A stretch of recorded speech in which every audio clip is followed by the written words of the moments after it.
साहब जी, मेरे सभी भाइयों बहनों बेटा बेटी माता पिता को भगवती की सत साहब जी। तो आज हम सुनते हैं संत रामपाल जी महाराज की सत्संग में अमृतवाणी में अमृत सत्संग सुनेंगे। और जब भी हमारे पास टाइम हो हमने गुरु परमात्मा जी के सत्संग सुनते रहना।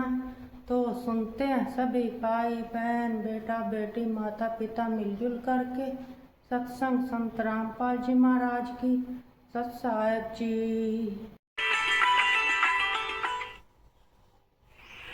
16 शंख पर 16 शंख कोश पर हमारा सतलोक है। ये क्या कह रहे हैं? शंख अंकों कोश है तेरे पिया का देश। ये स्वर्ग है यहाँ पर। और ये बात करे सतलोक की, शंख को कोश बता रहे। तो यहाँ गड़बड़ेशन हो जाती है, लेकिन फिर भी अब ये मक्खन है। ये भी अच्छे विचार है महापुरुषों के, लेकिन ये मक्खन है। अब इसको शुद्ध किया जाएगा और उसके ऊपर से जो फूई आवेगी उसमें बाहर फेंक देंगे, शुद्ध रख लेंगे अपना।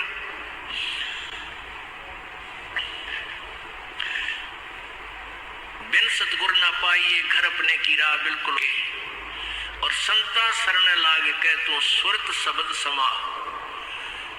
अब ये राधा स्वामी पंथ में एक घाटा जोड़ रहे हैं लोग। बस सुरत शब्द का अभ्यास कर ले, सुरत शब्द का अभ्यास कर ले। और कैसे 2.5 घंटे सामने बैठे, 2.5 घंटे सुबह नो आकड़ गए इन, ना तो सुरत का बेरा ना शब्द का बेरा। और कैसे सुरत शब्द अभ्यास होता है ये भी ना पता इनको। कहते झूठा ज्ञान धन कहाँ लाओ, ये बात विदा चतुराई। तेरा ज्ञान नहीं करने का, नहीं तुम कहाँ ध्यान लगाओगे। और परमेश्वर कबीर जी की वाणी है कि कहे कबीर सुनो भाई साधो, ये शब्द गुरु चित चेला रे। अब जैसे गुरु और चेले का कितना प्यार, कितना एक घनिष्ठ संबंध होना चाहिए। कहे कबीर तुम चरण चित रखो, जो सुई में डोरा रे। कितना बेस्ट उदाहरण दिया, एग्जाम्पल दिया भगवान ने कि गुरु और शिष्य का इतना लगाव, इतना अपनापन होना चाहिए। जैसे सुई में धागा डालते वो लटकता है, ढागरा सुई के साथ ही लटकता रहेगा और नीचे मार देगा, ठो लकड़े को नहीं क्यों करेगी। तो ऐसे अपना लगाओ अपने सच्चे गुरु में इत लगा लो। तो ये हुआ गुरु शिष्य का प्रेम, गुरु शिष्य का जो आपस में संबंध। जब हम यहाँ से जाएंगे तो आपकी यहाँ से मृत्यु होगी, तो आपको गुरु जी ही इतना लगाव होना चाहिए गुरुदेव में कि हमने जो कुछ नहीं चाहिए, परमात्मा गुरु जी आगे पाओ मेरे। तो वो फिर ऐसे आप सीधे वहीं पहुंच जाओगे जहां आशा था वासा हुई। तो अब जैसे गुरु और शिष्य का ऐसे लगाव होना चाहिए जो सुई में डोरा रे। तो ऐसे कहा कि फिर शब्द गुरु चित चेला रे। जो मंत्र गुरु जी ने आपको दे दिया वो तो तेरा शब्द है। और इस चित्त ने, इस मन ने उस शब्द, जो मंत्र दे रखा है उसका चेला बना दे। इस मन को उस मंत्र का, इस सुरत शब्द समावे। तेरी सुरती, तेरी मन, तेरी आत्मा उस दिए हुए मंत्र के साथ ऐसे चिपकी रहे, ऐसा ध्यान रखे, इतना उसका सिमरण करे जो सुई में डोरा रे। यानी ऐसे सुरत और शब्द इसको बोलते हैं। जो गुरुजी ने मंत्र आप दिया है उसके साथ इस मन को इतना जोड़ दे जैसे गुरु और चेले का प्यार हो। तो अब कहते सुर कहे कबीर सुनो भी साधो, अब शब्द गुरु चित चेला रे। गुरु और शिष्य का जो लगाव है, ऐसा ही इस मन को इस मंत्र के साथ ऐसा लगाव लगा, यानी एक पल भी दूर ना होते। होले सुहागण सुरता त्यार, मालिक गिर जाना है तू तो। होले सुहागण सुरता त्यार है तेरा सुन शिखर बरतार, मालिक गिर जाना। ये सुबह आपको सुना दिया था, अब रह कर इसका विश्लेषण कर रहे हैं। अब नित्यानंद जी, ये तो कबीर जी का अब वाणी जो आगे आपको सुनाई जा रही है, इससे पहले संतों शरण लाग के सुरत शब्द समाह, संक असंको को से तेरे पिया का देश, और एक पलक में पाइए ले सतगुरु उपदेश। ये ठीक है कि एक पलक में पाइए ले सतगुरु उपदेश। अब 16 संख कोस की दूरी पर सतलोक है पाताल लोक से, और पूरे संत से नाम लेने के बाद फिर देर नहीं लगे मालिक पाने की। लेकिन आपके अंदर आपके हृदय में ऐसी श्रद्धा मर्यादा अंतिम श्वास तक बनी रहे।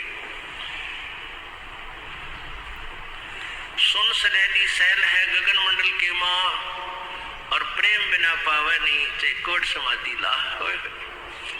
जब तक आपका प्यार मालिक नहीं उमड़ेगा, इतना भगवान मिले नहीं, हाँ वर्कडन मिलेगा कि आक्रम अवश्य मिलेगा। जो साधना आप कर रहे हो, भक्ति कर रहे हो, दान कर रहे हो, ये मिल अवश्य, ये जरूर मिल जाएगा, लेकिन मालिक नहीं मिल पाओगा जब तक प्यार नहीं उमड़ेगा।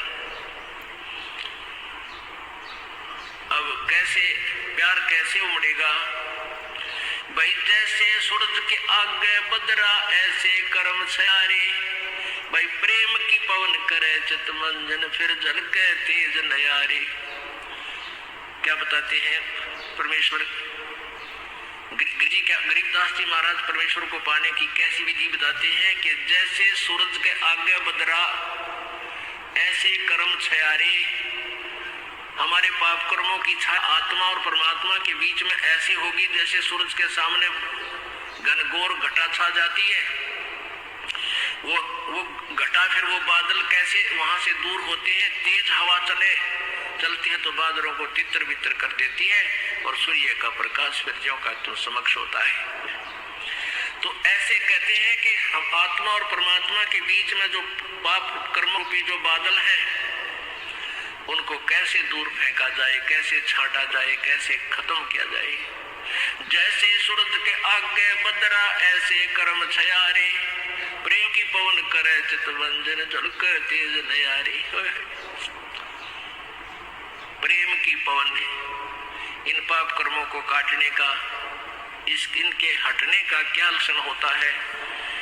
आपको यहाँ बुलाया जाता है, ज्ञान सुनाया जाता है, आप जी को मंत्र दिए जाते हैं, आप जी को प्रेरित करके आपके हाथों से 2 पैसे दान करवाए जाते हैं, दंडवत प्रणाम कराई जाती है।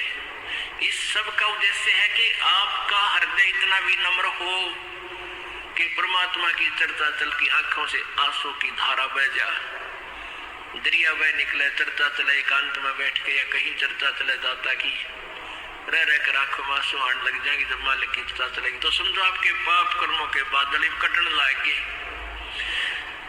जैसे सूरज के आगे बदरा ऐसे कर्म छयारे, ये प्रेम की पवन करे चितमंजन फिर झलक तेज नयारे। तो यहाँ नित्यानंद जी भी इसी का समर्थन कर रहे हैं। सुन सलैली गैल है गगन मंडल के माँ, बिना प्रेम पावे नहीं चाहे करोड़ समाधि ला। जब तक मालिक में प्यार नहीं होगा, उसकी चर्चा सुनते ही आत्मा में ये झड़ नहीं लगेगा आंसुओं का, तो तब तक बात कच्ची रह रही है आपकी। लेकिन होगा, अभ्यास बढ़ाओ, मालिक की भक्ति करो, ज्ञान सुनो, और अवश्य होगा। यही प्रोसीजर है। किसी के घने बादल है, किसी के थोड़े घने हुए भी इसी तरीके से हटेंगे, हवा चलती रहेगी, धीरे धीरे उनको इधर उधर कर दी।